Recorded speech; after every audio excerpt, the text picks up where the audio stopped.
The movie starts as two modern-looking black men in their fancy underwear are being sold off at an auction. They are chained by their necks, and it appears as if the place is a slave market. Following this, the movie goes back into a flashback where it all started. It revolves around two estranged half-brothers, Regis and Joel Grosdesir, from the West Indies, who lead completely different lives. Joel is a monoracial black man fresh out of prison after serving time for stealing an old woman's purse. Currently, he lives with his mother and his 9-year-old daughter. He is serially unemployed and blames racism for all his woes, especially his joblessness. However, he has never seriously tried to find work. On the other hand, Regis is a biracial man. He is married to a white woman and has a 9-year-old daughter with her. He lives in an affluent town and is well integrated into the upper-class society. Regis is employed at the local town hall and works as an assistant to the mayor. One day, Regis receives a call from his uncle, informing him that his father is dying, and it is the old man's final wish to meet all his children. However, Regis pays no regard to his deadbeat father, as he was not around when Regis was a child. He then proceeds to have dinner with his family, but his crazy wife threatens to get laid with other men if he does not pay his father one last visit. She jumped to that specific threat awfully quickly. Left with no choice, he reluctantly agrees. The next day, Regis takes a flight to his hometown where his father resides. At the airport, he runs into Joel, who has also come to see their father. The brothers, who have been out of contact for more than a decade, put their differences aside and hire a taxi together. They catch up in the taxi on the way to their father's home. Regis tells Joel everything about his successful life, while the latter lies to cover up his failures out of embarrassment. Upon reaching their father's home, they are introduced to their aunt and several half-sisters. Turns out that their dad ventured throughout the world and had relations with countless women. This explains why Joel and Regis have different skin colors. The old man's eyes light up when he sees his only two sons before him. Before dying, he tells Regis and Joel that they will inherit a great treasure. This excites the brothers, and they eagerly wait to hear about the treasure. However, to their dismay, all they receive as inheritance is the document of emancipation of their ancestors. This document was handed over to a few slaves by their owners for some extraordinary work or act. Apparently, Regis and Joel's ancestors were granted freedom long before slavery was legally abolished in the West Indies. However, not concerned about the symbolic value of this piece of paper, they scoff at the inheritance. They then derisively tear the paper up under the disapproving eye of their late father's sister. As expected, this enrages the old woman, so she decides to teach the brats a lesson. She casts a voodoo spell on them and sends them back to the 17th century, where slavery is still prevalent. In the next scene, when Regis and Joel wake up, they find themselves stripped down to their designer underwear in an open field. As the two wonder about what happened, a couple of terrified black people run past them. Just then, two slave hunters also arrive and capture the Grosdesir brothers. They are then taken to a slave market and sold to Monsieur Jourdain, a landowner. Jourdain entrusts Joel to the farms, where he will work under the care of Henri, a brutal and deeply racist foreman, while Regis is sent to the kitchens of the residents. Soon, the half-brothers discover that they have actually time-traveled to 1780, when slavery was still a thing. The next day, the slaves are forced to listen to a priest who reads them a fake Bible about how black people should obey the whites. But since the Grosdesir brothers are the only ones besides the whites who can read, they refuse to agree with the contents. Regis even surprises the priest by reading him a line from the book. Later in the day, Joel shows up late to the field and gets hit by Henri. Fed up with Henri's torture and behavior, Joel makes a run for it to escape the farm, but ends up hitting his head on a pole and knocking himself out. Due to his actions, he is scourged in front of everyone.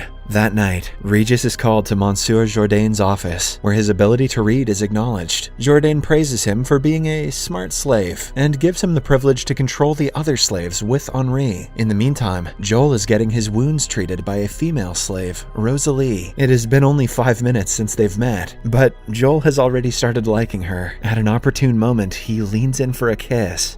Only to get turned down. Rosalie then reveals that she is in love with a fellow slave named Isidore, much to Joel's disappointment. The next day, Regis carries out his new duty and starts ordering and commanding other slaves to do their work. Joel is shocked to see his brother acting like the whites and criticizes him for being selfish. However, Regis could care less, and he continues to be loyal to his new masters and reports his work throughout the day to Monsieur Jourdain. Eventually, everyone in the White household finds out about Regis's ability to read and starts starts mocking him. They also joke about whether or not he can play the piano. To everyone's surprise, Regis plays the piano beautifully. However, this results in him getting whipped severely by the whites. Finally fed up, Regis wants out, and the next morning, the two brothers flee the plantation by secretly hopping in the carriage of a Jewish man named Isaac. When they reach his place, Isaac approaches them and reveals that he knew about their presence all along. The brothers beg him for mercy, but to their surprise, Isaac provides them with great hospitality and care, as Jews are also a victim of discrimination. Soon, Monsieur Jourdain's henchmen arrive at Isaac's home in search of the two brothers, but before they could get caught, Regis and Joel bid Isaac farewell and flee through the back door. They make their way to the shoreline, where they take an abandoned boat and set out into the ocean. Ironically, they cross paths with a ship that is used to transport slaves to auctions, and are caught and imprisoned. At last, the Gros Desir brothers end up in the same slave market, where they are bought by Jourdain's henchmen. Fortunately, on the way back to the plantation, the brothers are saved by an African tribe who call themselves the Maroons. Here, it is revealed that the people of the tribe were all slaves once, before they fled from their owners. The two are welcomed into the tribe, and they begin to chant with the tribe leader. However, Regis, who himself is married to a white girl, refuses to chant when the Maroons talk about killing the whites. This enrages the tribe, and they quickly turn on the brothers. But fortunately, Regis and Joel manage to outrun the tribe and reach safety. The next day, the two find themselves in an unknown place, where they see their aunt, who cast a spell on them. The brothers soon realize that it was she who was responsible for sending them back in time. They plead with her to remove the spell, and mention that they will do anything for it. Initially, the old woman refuses, but when the brothers keep pleading, she gives them a hint. She tells them that the only way for them to get back to the present is to reach the plantation again and reunite their ancestors, Isidore and Rosalie. She also tells them to rectify the error without elaborating any further. She's probably referring to Joel trying to make out with his great-great-grandmother. Before disappearing, the woman leaves behind her special pipe and instructs the brothers to smoke it when they have successfully completed their mission. As the two are brainstorming ways to tackle the situation, Joel suddenly remembers seeing what seemed like Isidore having oral intercourse with another man. He also recorded a video of the incident on his phone and shows it to Regis. Questionable move, Joel. The two brothers then become convinced that Isidore is homosexual, and they mistakenly believe that this is the error that they are supposed to fix. In the next scene, Joel and Regis return back to the plantation. They try to negotiate with Monsieur Jourdain on their punishment, but it doesn't work out for them. Instead, they get branded with a sigil of the plantation. They then return to their huts and begin to plan their course of action. Meanwhile, inside the mansion, the whites are celebrating the wedding party of Monsieur Jourdain's daughter. Taking this as the perfect distraction, the brothers organize a party of their own for the slaves. They secretly steal a barrel of rum from the distillery to intoxicate and to activate the romance between Isidore and Rosalie. However, their plan hits a roadblock when Regis spots Joel making out with Rosalie due to his infatuation with her. Afterwards, the two brothers improvise and physically help the couple have intercourse as they're asleep.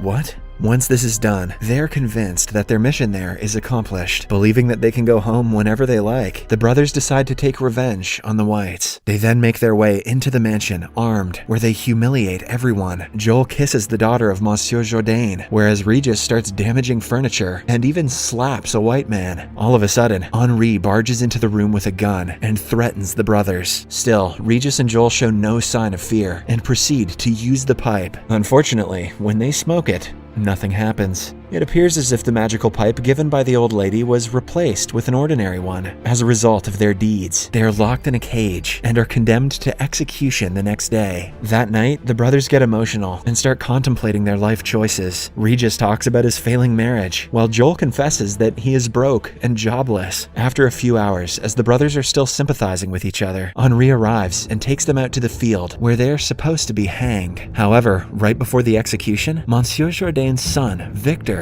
runs off into the forest as he cannot bear watching the sight. Rosalie chases after him and soon finds out that he has fallen into the nearby river. All members of the family panic and run to the scene. However, Isidore takes advantage of the uproar and saves the brothers, knocking out Henri in the process. He then orders them to run for their lives, to which they oblige. As the brothers flee, they come across Victor, who is being swept by the stream. Without a second thought, the two jump into the dangerous river, but to Regis's surprise, Joel cannot swim swim. This makes his task even more difficult, but somehow he manages to save both his brother and Victor. Grateful to the brothers for saving his son's life, Monsieur Jourdain sets them free. The half-brothers are also awarded with the very same document of emancipation that they were provided with by their late father. However, instead of accepting the freedom and the award, they request Monsieur Jourdain to free Isidore and Rosalie and present them with the document. The Monsieur finds the request very strange, but nonetheless, he obliges. In this way, the brothers have managed to free Isidore and Rosalie, but they still don't know where to find the magical pipe, which will help them return back to the modern age. With days passing by, they slowly begin to accept that they may never return to their time.